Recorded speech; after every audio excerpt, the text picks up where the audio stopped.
Tripura info news update.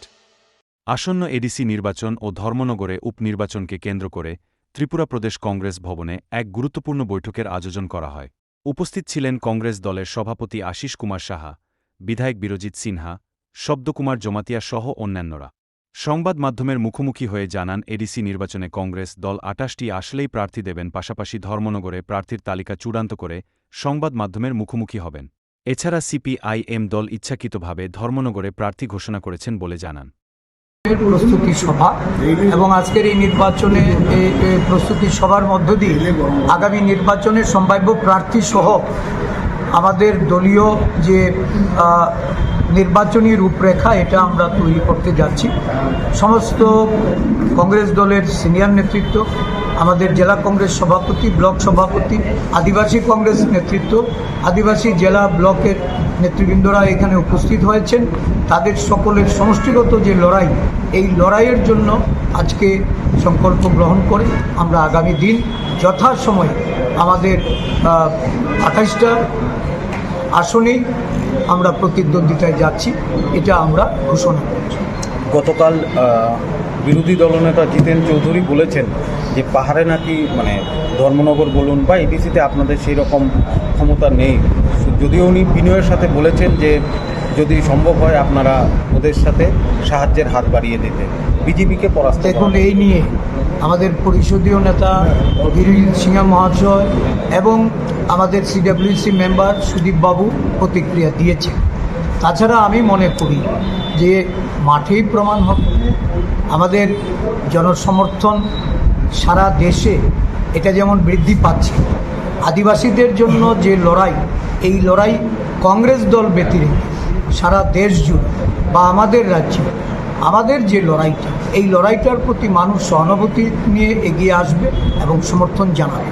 আমরা দল হিসাবে আমাদের একটাই লক্ষ্য থাকবে যে এই রাজ্যে বিজেপিকে পরাস্ত করার জন্য আমাদের অতীতের যে আমাদের যে স্যাক্রিফাইস বা ভবিষ্যৎ লড়াইও জনগণ যেন এটা বিচার করে এবং জনগণের উপরে আমরা চাই। আচ্ছা, আরেকটা সে বিষয় খুব চর্চায় চলছে যে আপনারা হয়তোবা দেখতে পাচ্ছেন যে সংবাদ মাধ্যমে যে বিজেপির সাথে মথার লড়াই, মথার সাথে বিজেপির লড়াই।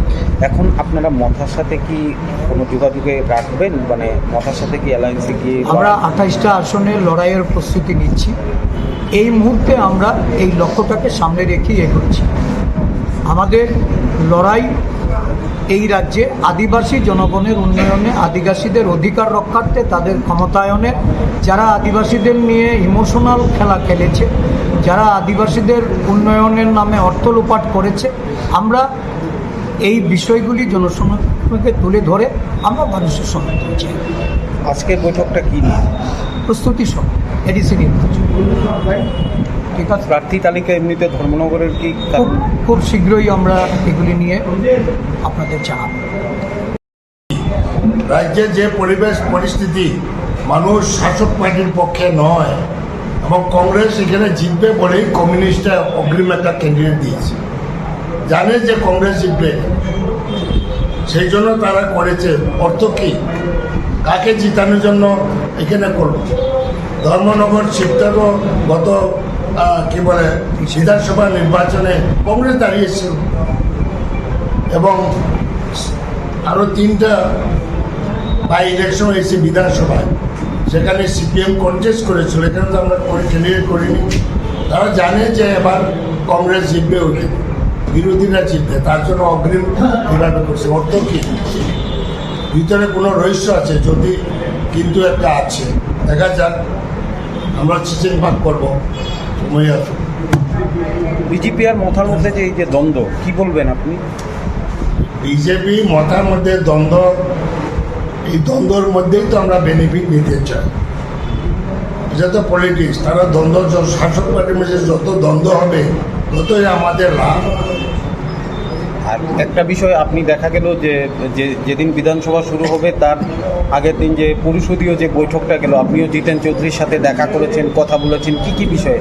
তখন কি আপনি বলেননি যে এই ধর্মনগরের বিষয় নিয়ে তার না আগে? না, এবার পলিটিক্সের ব্যাপার না। কারণ আমরা বিজনেস অ্যাডভাইজারি কমিটি মিটিং ছিল, এখন যখন বেরোলাম উনিও বলছেন চলে না আমার এখানে একটু চা খাই, গেলাম।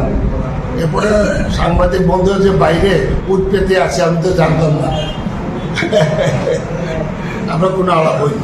To Tripura Info and press the bell icon so that you never miss any latest updates and news on Tripura.